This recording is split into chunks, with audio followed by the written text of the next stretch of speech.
Fathers and sons playing catch. It's a baseball tradition, isn't it? The Terps knew it would be a tough test, and in the first half, they were up to the challenge, trailing by just 2 at the break.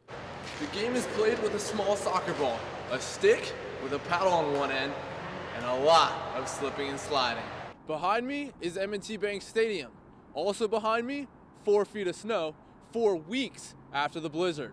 A big day in college hoops as teams across the nation wrap up regular season play, and for many, that means senior day. Always touching moments for players and their families. With impressive play on both ends of the court tonight, the Wizards would like to use this win to build some momentum heading into the playoffs. But for the Terps, it's not just an advantage at home. Ficker travels to all the away matches as well, which gives guys like Shaheem Brown the confidence they need to take down their opponent. Orioles post-game celebrations. Well, they tend to be surprises. More on these tasty treats next. I'm Matt Present.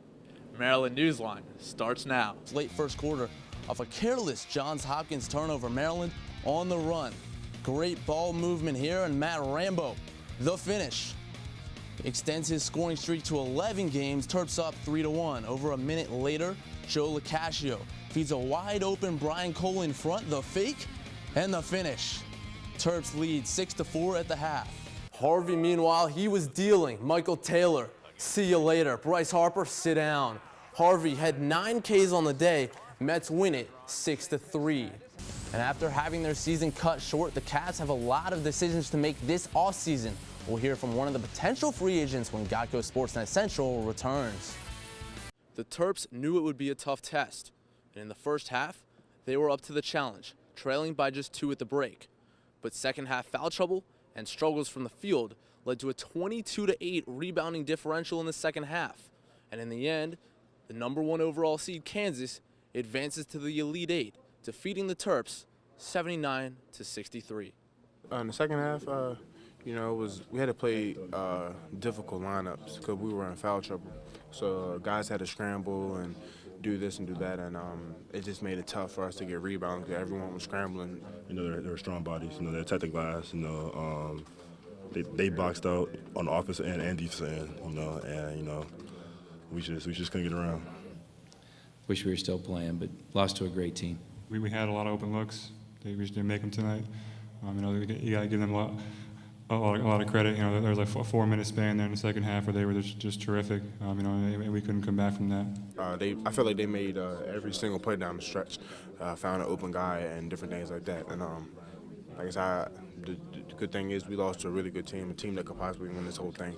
I just have nothing but love for all these guys and everyone a part of this program, and I have that love for the rest of my life.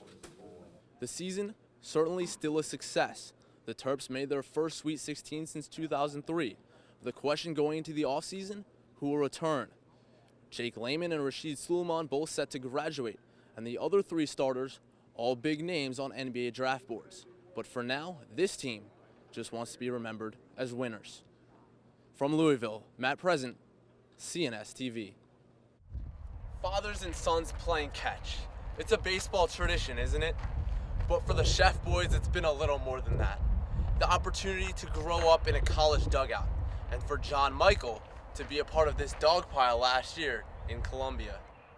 Bobby Roode strikes out Patrick Harrington, and after qualifying for the NCAA tournament for the first time since 1971, the Terps have won their first regional title in program history, and it's not just a team celebration, but a family celebration as well.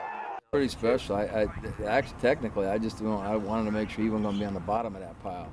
So he tasked pitcher Brady Kirkpatrick with tossing John Michael on top. That it was like the best time in Maryland, right, for me, because my friend who threw me on the dog pile, named Brady, he really helped me.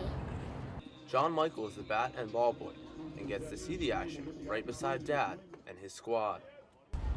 It's kind of fun because they take care of me and just make me laugh. And after the game, the 3 chefs always make time for a little family catch.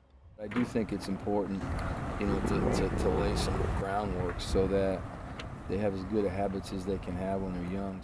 John Michael wants to follow in the footsteps of the Terps' middle infield. I really look up to Brandon Lau or Kevin Smith because those are my two favorite positions. And Sam just got his first set of catcher's gear, inspired by a big leaguer his dad coached at the University of Louisiana Lafayette, Jonathan Lucroy. It's a cool thing, right? Yes. To watch Luke catch and hit and watch Danny Farquhar come out of the bullpen for the Mariners, and it's pretty cool stuff, right? Yes. Yeah, we watch a lot of MLB now. But most of all, Coach Chef says having his sons around the game keeps him grounded. What they do for me is try, they kind of take a little bit of the tension out of the whole thing. And Sam knows just how to make him laugh. Last year, he was a good coach at third base, but now he's in the dugout doing nothing. From Bob Turtle Smith Stadium, Matt Present, Maryland Baseball Network. Roar! Roar! His voice is unyielding, relentless. I'm not saying anything negative. I'm cheering on our guys. He bellows with encouragement and has nicknames for all the wrestlers. What can Brown do for you? And I see this guy, older guy, he's like doing stairs. I'm like, why is he doing stairs? And then he just starts like yelling and like chanting and all this stuff. Brown first encountered Ficker while at a summer camp at Cole Fieldhouse. A lot of the teammates told me like, yeah, that's Robert Ficker. Ficker's heckling began in the 80s at then Washington Bullets games. He used to get under the skin of Charles Barkley. When Charles Barkley said that he didn't need vegetables, I'd bring all the vegetables to the game and say, Charles, you got a little spring onion step. Barkley was so impressed, he personally hired Ficker to chastise his 1993 NBA Finals opponent. That's right, Michael Jordan and the Chicago Bulls. But for the Terps, it's not just an advantage at home. Ficker travels to all the away matches as well, which gives guys like Shaheem Brown the confidence they need to take down their opponent. Like you can pick out his voice out of everyone else's just because he's literally shouting the entire time.